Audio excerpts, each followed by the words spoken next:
Iqbal Chapter 8. There was no news for 2 days. As soon as Hussein discovered Iqbal's escape, he organized his friends and relatives, who climbed into their Toyota vans to search for the fugitive, swearing as they slid over the muddy roads. We waited anxiously. We watched the courtyard gate. Hussein returned with a grim face late in the afternoon, his clothes soaked and his boots all muddied. He came into the workshop, where, heads down, we were all working at our looms. "From now on," he said, "you'll all work an hour more a day, every day." He put bars on the little window, and Kareem had to give him back the keys. "You and I will talk about this later," he said menacingly. Kareem was terrified. Hussein went out again the next day too, but he came back before the muezzin had called for midday prayers, then shut himself in the house. As I worked, I thought of Iqbal. Perhaps he had reached home and was embracing his parents. But the master would certainly go there to look and would threaten Iqbal's father and mother with prison if they didn't give their son back to him. Maybe he was still hidden somewhere in the city. Where would he sleep? What would he eat? "He's smart," I repeated to myself. "He'll manage." Then I remembered his promise. "In spring, you and I will fly a kite." I wanted it to be true, but I tried not to delude myself. I spoke to little Maria as if she were able to understand and answer back and comfort me. "Do you know what a kite is, Maria? Have you ever played with one?" Naturally, she didn't answer. Remember, Maria is the one that they all think is mute, and they don't even know if her name is Maria. They just called her that. "It's wonderful. You run, and the kite rises higher and higher in the sky.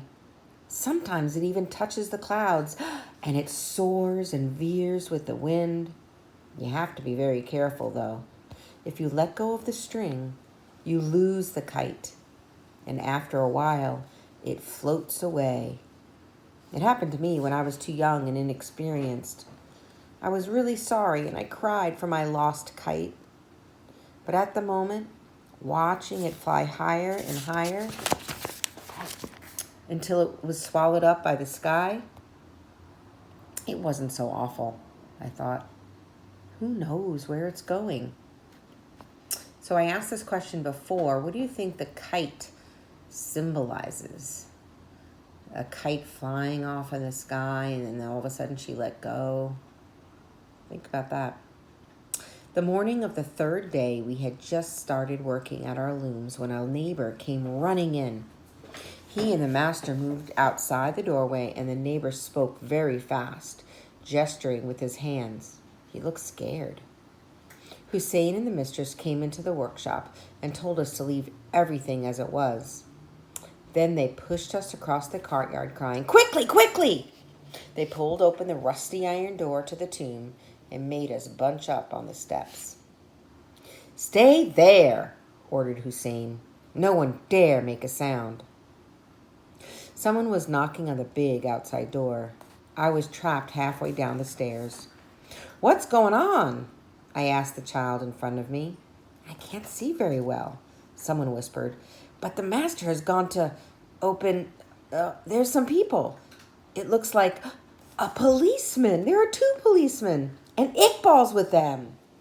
I elbowed my way to the top step, where I put my eye to one of the rusty holes in the old door, and it was true. There were 2 policemen, fat and shiny, with enormous black mustaches.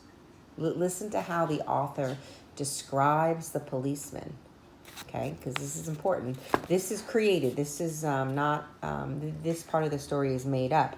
So why do you think the author described the policeman this way? The policemen were wearing greasy, wrinkled uniforms, and their bellies hung over their belts.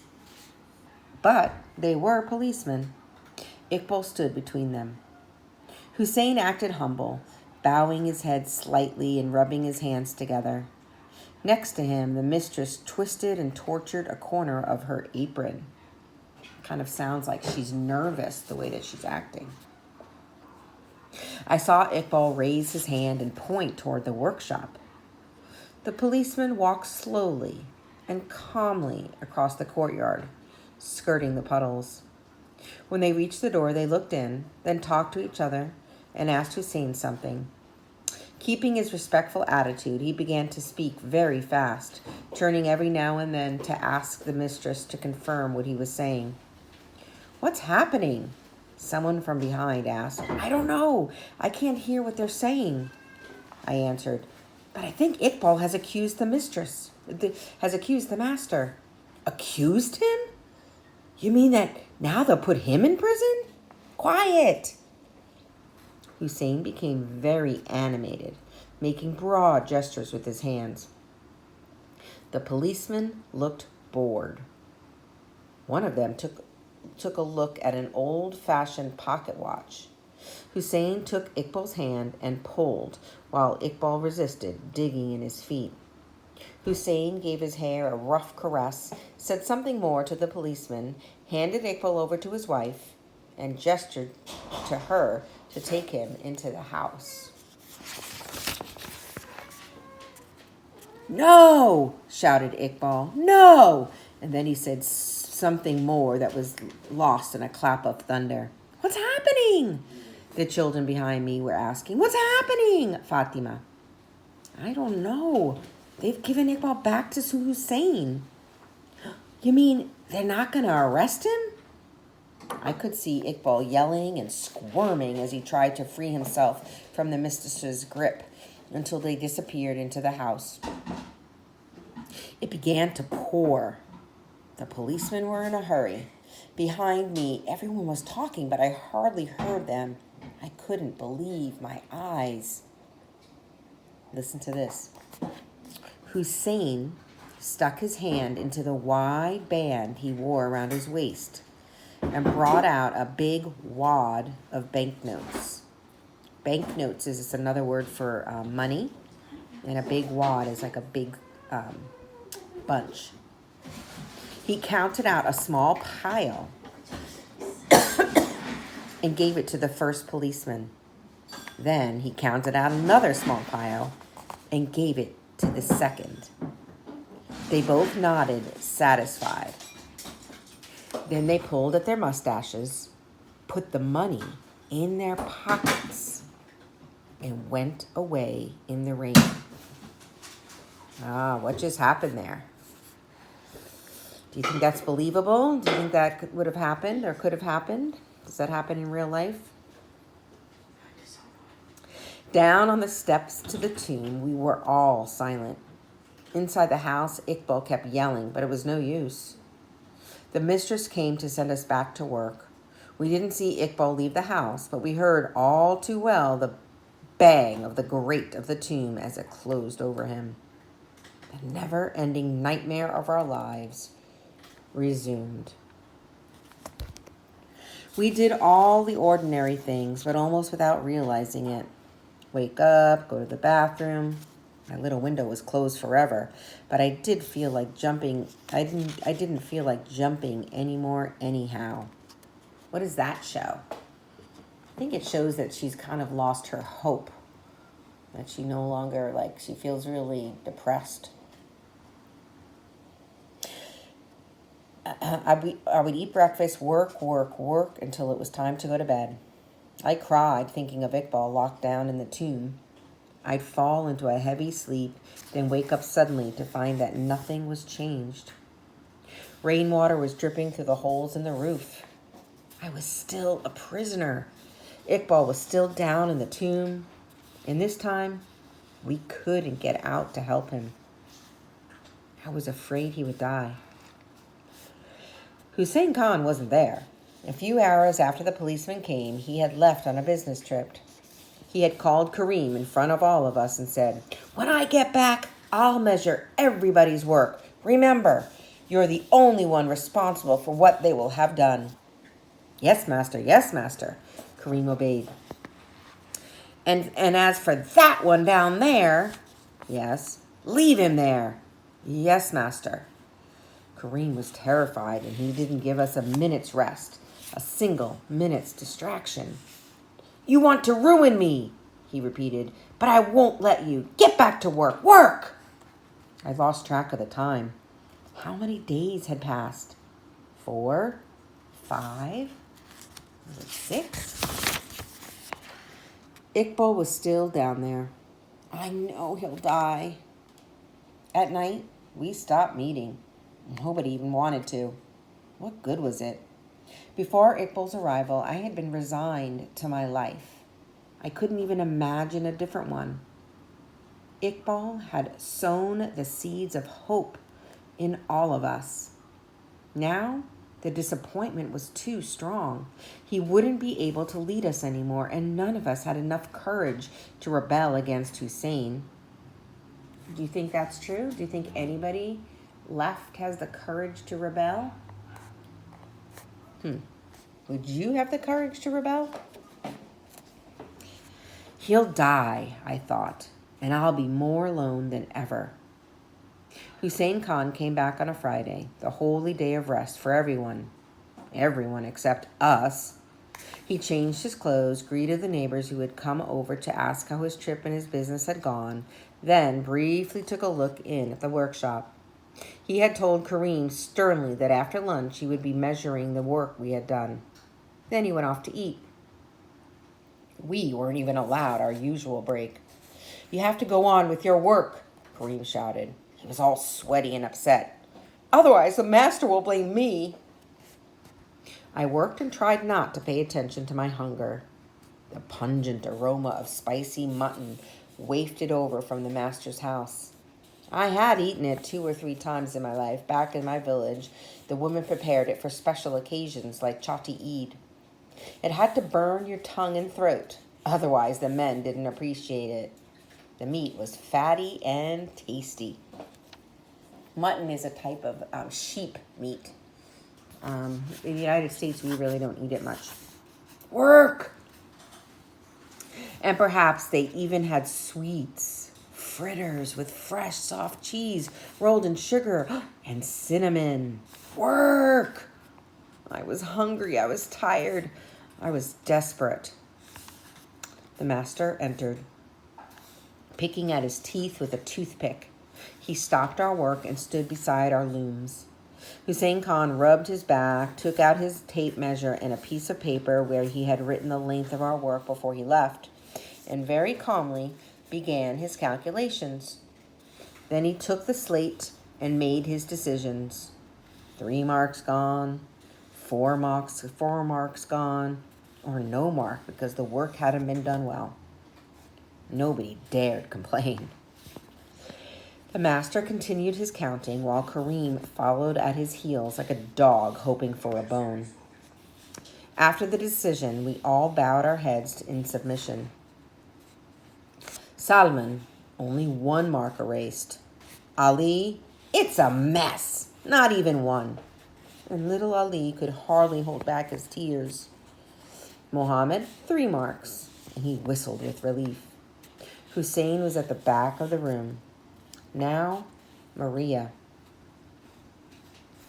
Hussein Khan stopped short in front of little Maria's loom, and his eyes bulged. So your eyes will bulge if you're like really in shock, like you can't believe something. I wonder what it is. Kareem didn't understand the terrifying look he received, but he whined in terror. And what is this? Roared Hussein Khan. I don't know, master, stammered Kareem. We all went to have a look. Maria always had the easiest patterns. Carpets with simple geometric figures that didn't require any particular skill. She wasn't strong and didn't even seem very smart. Perhaps because of her deafness or whatever was wrong with her. Hussein Khan always said he kept her out of charity. But that means he kept her because he was being nice. But that wasn't true. She did her share of work. We crowded in front of her loom. She had taken advantage of the fact that nobody ever paid attention to her and that Kareem behaved as though she didn't exist. And she had changed the carpet she was working on. In the middle of the carpet, instead of simple red and yellow stripes, there was now a picture. It was of a kite. A big white kite with long plumes tied to the tail. They seemed to be fluttering in the wind, and there was a thin string that hung from the kite and bits of white that were clouds. It was beautiful. Maria was standing next to her work, looking even smaller, more delicate and defenseless than usual. Hussein Khan's mouth was wide open. He started to speak, but couldn't. He looked at Kareem. He looked at all of us. He looked in the direction of the door for support from the mistress. Now he was gonna burst. He's so angry, I thought. Hussein Khan uttered the only words he knew how to say with a rattling voice. Into the tomb! Into the tomb you go too. We gathered around him. Maria was too weak and delicate to survive even a single day in the tomb, and Hussein knew this as well as we did. Into the tomb, he repeated, but this time he didn't seem so sure of himself. A voice screamed inside my head, do something, for the love of heaven, somebody do something. Hussein put out his hand to grab Maria. From the corner of my eye, I saw Salman push his way to the front of the group. If you send her, he said, trying to keep his voice firm, then send me too. What? What? I said, punish me as well. Despite his pitted skin and his rough hands, Salman was beautiful at that moment. What do you think the author meant by that? She wrote, despite his pitted skin and his rough hands, Salman was beautiful at that moment. Well, what the heck, said Mohammed, and he immediately began to stammer from the emotion. Well then, go on, they encouraged him from the back. Send me too, he concluded. He looked around, satisfied as though he had made an important speech. He scratched his head and spat in the dirt like Kareem. By then, we all had our hands up and were yelling, send me too. Even little Ali shouted from behind my skirt. Hussein Khan was pale. He moved restlessly, unable to decide what to do. He tried to shout over our voices, but couldn't. You could see that he loathed us and that he would have liked to see us dead. But even he knew that wasn't possible. And after a bit, he gave up.